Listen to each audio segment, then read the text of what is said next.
भारतामध्ये ना अजूनही मेकअप या गोष्टीवरती थोडासा टॅबू आहेच बरं का.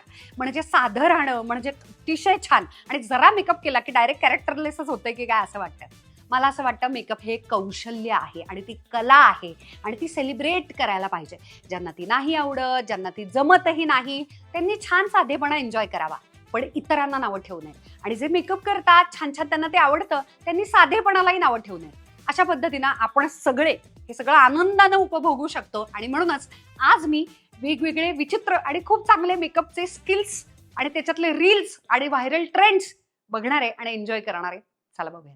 The last shades of another foundations. वेगवेगळ्या ब्रँड्सचे तिच्या रंगासाठीचे राईट शेड ती बघतेय आणि प्रत्येक ब्रँडची सगळ्यात शेवटची डार्केस्ट शेड तिनं घेतलेली आहे आणि ती चेक करते. अगदी बरोबर. आपल्याकडे इन्क्लुझिव्हिटीचे बोंब आहे माहिती आहे ना तुम्हाला.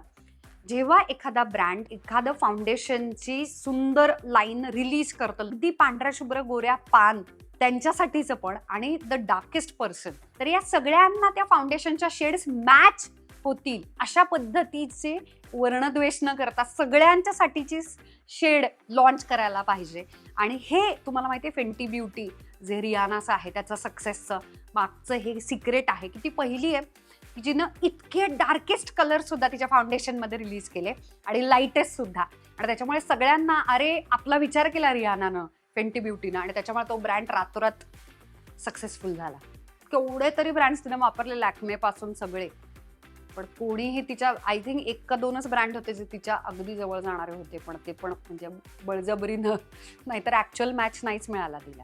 आणि मला तुम्हाला एक सांगायचं गंमत सांगते. लोकांना असं वाटतं डार्क म्हणजे अंडरटोन सेम असेल, असं नाही आहे बरं का. एखादी व्यक्ती खूप जास्त सुंदर सावळी किंवा अशी मस्त काळपट तपकिरी असा चिकणा रंग असू शकतो, पण आत अंडरटोन हा कूल टोनचा असू शकतो. तेव्हा पण फाउंडेशन गणल्यासारखं दिसतं किंवा ग्रेइश पडतं, काळपट असं विचित्र डल दिसायला लागतं, कारण अंडरटोन चुकतो. त्यामुळे वॉर्म, न्यूट्रल आणि कूल किंवा आता तो ऑलिव्ह सुद्धा थोडा हिरवा रंग तुमच्या ह्याच्यात असेल तर अशा 4ही अंडरटोन्समध्ये सगळे कलर शेड्स रिलीज करायला पाहिजे. तेव्हा तो खरा इन्क्लुझिव्ह आणि चांगला मेकअपचा ब्रँड म्हणता येईल. आकृत्या काढलेल्या आहेत त्याच्याप्रमाणे आयब्रोज करणार आहेत ते. ओ माय गॉड, भूमितीचा वापर केलेला. बरं तुम्हाला माहिती आहे ना हे खरं आहे. सध्या परमनंट मेकअप हा प्रकार म्हणजे मायक्रो निडलिंग खूप फेमस झालेला आहे, जिथे भुवया परमनंटली जसा टॅटू कोरतात तसा गोंदवलं जातं परमनंटली. त्याच्यामुळे खूप फुलर आयब्रोज आहेत असं वाटतं. तर त्याचं माप घेण्याची एक विशिष्ट पद्धत असते. न्यूट्रलायझेशन नावाचा एक प्रकार असतो किंवा प्रॉपर लिप टॅटू पण प्रकार असतो. बघूयात काय करत आहेत ते आता. बरं हे लगेचच शूट केलं असेल तर ते खूप भडक दिसतं, ओके. पण नंतर आठवड्याभरानं 2 आठवड्यानं जेव्हा त्याला नॅचरल हे येतं ना तेव्हा ते ॲक्च्युली चांगलं दिसतं. मला असं वाटतं की जेन्युअनली ज्यांच्या भुवया एकदम विरळ आहेत किंवा पातळ आहेत त्यांनी हे करायला अजिबातच हरकत नाही. ही 2 टोन आहे बरं का. मस्त दोन्ही. आणि खरं आहे असं सुद्धा छान दिसतं. परदेशात तर अशा पद्धतीच्या इतक्या सुंदर मॉडेल्स असतात ना आणि ते असे ते वेगवेगळे कलर्स कॉम्बिनेशन्स मस्त ते फ्लॉन्ट करतात आणि त्याच्यासाठी त्यांना मॉडेलिंगसाठी हायर केलं जातं. इतकं ते देखणं दिसतं. सद्गुरू वामनराव पै म्हणतात की वैविध्य आहे म्हणून जग सुंदर आहे. हे इतकं खरं आहे ना. आपण वेगळेपण सेलिब्रेट केलं पाहिजे, त्याची मज्जा घेतली पाहिजे. आणि मला इतका आनंद वाटतोय ना की वेगवेगळ्या आकाराच्या, वेगवेगळ्या वजनाच्या, वेगवेगळ्या रंगाच्या, वेगवेगळ्या स्किन कंडिशन्सच्या लोकांना आता मॉडेलिंग जगामध्ये, फॅशन जगामध्ये थोडे का होईना बदल होऊन त्यांना सहभागी होता येत आहे आणि आपलं रिप्रेझेंटेशन तिथे खूप चांगलं दिसायला लागलं. ही सगळीकडे ती फाउंडेशन लावतीये, बघूयात. ओके. आणि मग काय, आणि मग असं सगळं डार्क झालेलं आहे. ओके, जर तसं केलं तर, ते फॉलो केलं तर, आणि मग असं दिसतंय. बरं, taking unrecognisable makeup to the extreme. मी खरं सांगू, ते नव्हतं लावलं तेव्हा ती जास्त सुंदर दिसत होती. तो एकच रंग उलट ते तिनं शब्द करेक्ट वापरलाय, अनरेकग्नायझेबल. ती ओळखू नाही येते त्यानं.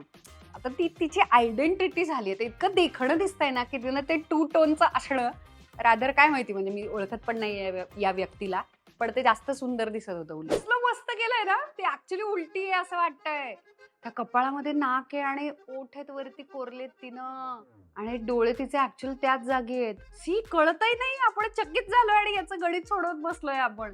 कसलं भारी ही ताकद आहे एखाद्या कलेची, मेकअपची. तिनं तोंड लपवलेलं आहे आणि जे खाली जाणारा जो भाग आहे की नाही ओठांच्याकडे, तो ते ऍक्च्युली तिचं खरं नाक आहे आणि आयब्रोज आहेत ना ते पूर्ण गायब केलेले आहेत आणि तिथे गाल तयार केले, ब्लश तयार केलेले आहेत आणि कपाळाला सुंदर ओठ तयार केलेत आणि छोटीशी हनुवटी. हे मी करू शकते कारण आमचं भाग्य मोठं आहे. हे ज्यांचे मोठे मोठे फोरहेड आहेत ते असं करू शकतात.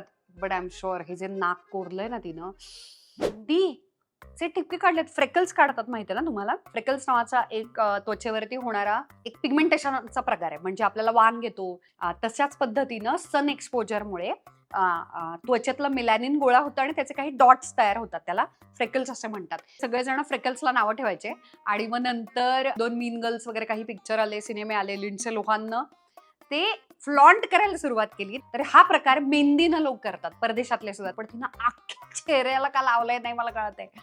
ओ माय गॉड, सगळीकडे लावलंय आणि त्याचा डाग पडला तर मेहंदी तर लगेच रंगते. काय करायचं हे? आता वाळल्यावर काय होणार? आणि ठेवलं आणि आता ती काढतीये. काय झालं? डाग नाही पडले पण काय याचा उपयोग आहे मग? आणि किती 1000 डॉट्स लावत बसा, जे दिसणार नाहीयेत, उठणार नाहीयेत, वाया घालवायची मेहंदी. काहीतरी रील व्हायरल करण्यासाठी टाइमपास. काय केलेलं आहे हे? लिपस्टिक न केलेलं आहे कॉन्टोरिंग साठी डायरेक्ट. त्याच्यातून काहीतरी फनीज करणार असतील तर करेक्ट आहे, ड्रामॅटिक. ते वाढल्यानंतर oh it's like a lip tattoo आणि मग त्याच्यावरती बेस येणार आहे. इकडे राडा झालेला आहे बरं का. जिथे कॉपी केले गेले ना तिकडे राडा झालेला आहे. आता काय निघत नाहीये. आता काय काढत बसायचं, त्याला डायल्यूट करत बसायचं. हा, कारण मधलं दाखवतच नाहीत ना रीलमध्ये. करून शिक शिक अशा त्या ट्रान्झॅक्शन मध्ये आपल्याला वाटतं की सगळं चांगलं आहे. काही बरोबर आपल्यासाठी नसतात. करून घेतलं ना, लाल फासून घेतले की नाही थोबाडाला. असं नाही करायचं. सगळे ट्रेंड्स नसतात फॉलो करण्याजोगे. Okay, demo class for students, Indian bride look day 1. Smile आहे पण हरकत नाही. छान दिसते. पुढे काय दाखवलेलंच नाहीये. अच्छा बर, म्हणजे असा लुक जर हवा असेल तर तुम्ही आमच्या क्लासला या. असं आहे वय. ओढणी हे करताना तिनं काहीच नाही केलं. बरं, तिची त्वचा ऑलरेडी सुंदर आहे आणि ती ऑलरेडी सुंदरच दिसतेय. ऍक्च्युली नॉट बॅड, कारण ब्रायडल असं जर हवा असेल तर ते करेक्ट आहे. जरा हेवी आहे माझ्या टेस्टसाठी. पण ना पुन्हा एकदा मला एक सांगायचंय, लोकमत सखीचा एक पॉडकास्ट होता, इंटरव्ह्यू होता. त्याच्या आधी मी खूप हेवी आईजचा मेकअप करून एक प्रॉपर व्हिडिओचं आपल्या चॅनलसाठी शूटिंग केलेलं आणि ते आईज काढायला अजिबात वेळ नव्हता, कारण त्यांची टीम मुंबईवरून माझा इंटरव्ह्यू घेण्यासाठी आपल्या इथे स्टुडिओमध्ये आलेली. आणि तेव्हा तिथे आल्यानंतर त्यांचा वेळ घेत, थांबा जरा, मला आधीचा स्मोकी आईचा मेकअप काढू दे आणि मग मी तुमच्या समोर येणार, असा आपण वेळ नाही घेऊ शकत, कारण अख्खी टीम क्रू थांबलेला असतो आपल्यासाठी.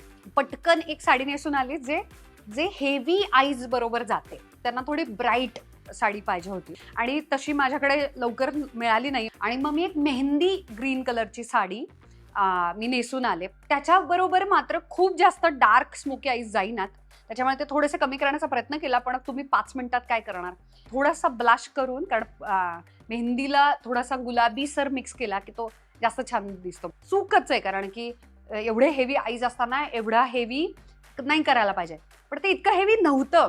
एडिटमध्ये त्याचे कलर्स इतके त्यांनी विविड केले, सॅच्युरेशन सगळं वाढवलं आणि त्याच्यामुळे ते असे ब्लशचे गॅदरिंग मधले जसे चट्टे असतात तसं ते बाहेर आलं. लिपस्टिक अजिबात एवढी गुलाबी नाहीये, मोव कलरची होती, ती एकदम पिंक झाली. आणि हे सगळं एडिटमध्ये झालं, हे सगळं ऍक्च्युअली प्रत्यक्षात नव्हतं. मेकअप आहे ना, लक्षात घ्या तुम्ही, शेवटी रंगरंगोटी आहे. ती खूप वेळा चुकणार, फसणार आणि त्याच्यात छान असतं. I love to fail. Excellence तुम्ही गाठता, मास्टरी गाठता, ती सगळ्या फेल्युअर्स आणि चुकांमधूनच गाठता. त्याच्यामुळे त्या चुका केल्या पाहिजेत. द इश्यू इज की सध्या आपण कोणाला माफ नाही करत आहोत. मी इतक्या तावातावानं बोलते, मलाच नाही, मी इतक्या वाईट कमेंट्स बघते ना सोशल मीडियावरती, लोकांच्या मेकअपवरती, लोकांच्या कपड्यांवरती. अरे त्यांच्या प्रोफाईलवरती, त्यांच्या अकाउंटवरती ते वेगवेगळे एक्सपेरिमेंट्स करतात, प्रयोग करतात. तुम्हाला नसेल आवडलं निघून जा. परग्रहातला प्राणी, एलियन इफेक्ट भारी करते बरं का सगळ्या गोष्टी. त्याला पण मोती बिती effect. Oh my god, prosthetic मेकअपच्याही पलीकडे जाऊन हे पल्स, ते कान किती सुंदर दिसत आहेत आणि ते डोळे खेचले गेलेले आणि ते जाड नाक आणि त्यालाही पल्स आले. किती सुंदर आहे हे. ते डॉट्स तयार केलेत, आय थिंक तिने स्टिक केले आणि त्याच्यावरती छोटे पल्स पण चिटकवले. त्यामुळे त्याचा सगळा pearly alien out of this planet effect येतोय त्याला. तुम्हाला माहितीये, प्रॉस्थेटिक मेकअप हा वेगळा शिकवला जातो. म्हणजे प्रॉस्थेटिकमध्ये काही असू शकतं, राईट फ्रॉम जखमा, मारामारी नंतरचे फाईट सिक्वेन्सेस, ऑपरेशन्सचे जे फिल्म्समध्ये वगैरे तुम्हाला जे दिसतात नाटकांमध्ये, ब्रोकन बोन म्हणजे हाडं तुटण्याचा इफेक्ट, आतलं रक्त बाहेर येण्याचा, आजारी आणि पस वगैरे हे सगळं आयदो हे ऐकताना पण हे वाटतं. खूप वेगवेगळ्या मटेरियल्सला घेऊन म्हणजे आता उदाहरणार्थ इथे काय लिपस्टिक आणि घाम पुसायला माझा वापरलेला टिश्यू पेपर आहे. तर तो जो असा चरचरीत इफेक्ट आहे किंवा काहीतरी त्वचा फाटली आहे, बाहेर आली आहे, सूज जखमेची सूज अजून बरी नाही झालेली, तर तो इथे काहीतरी असा तो वाकडा तिकडा पूर्ण तो ग्लू ना तो स्किन फ्रेंडली ग्लू असतो तो असा चिटकवला जातो कुठून तरी आणि हा आधी पॅक केला जातो, मग तिथे कट मारला जातो आणि आतून रक्त निघतंय. अशा पद्धतीचे असे वेगवेगळे इफेक्ट्स तयार केले जातात. भयंकर अवघड असतो प्रॉस्थेटिक मेकअप आणि याचे कोर्सेस असतात. एले बाहेर पण खूप ठिकाणी आहेत. भारतात कुठे आहे प्रॉस्थेटिक मेकअपचा कोर्स मला माहित नाही. मला मेकअप बघायला खूप आवडतो. त्याच्यामुळे व्हायरल, ट्रेंडी, ड्रमॅटिक मेकअपचे लुक्स पण मी आज लई एन्जॉय केले. पण तुम्हाला मेकअप जर शिकायचा असेल किंवा कोणते मेकअपचे प्रॉडक्ट्स घेऊ विकत हे जर तुम्हाला कळत नसेल, तर त्याचा मी वेगळा व्हिडिओ केलेला आहे. या व्हिडिओनंतर तो व्हिडिओ बघायला अजिबात विसरू नका. शेवटपर्यंत व्हिडिओ पाहिलात त्याबद्दल खूप thank you. I love you.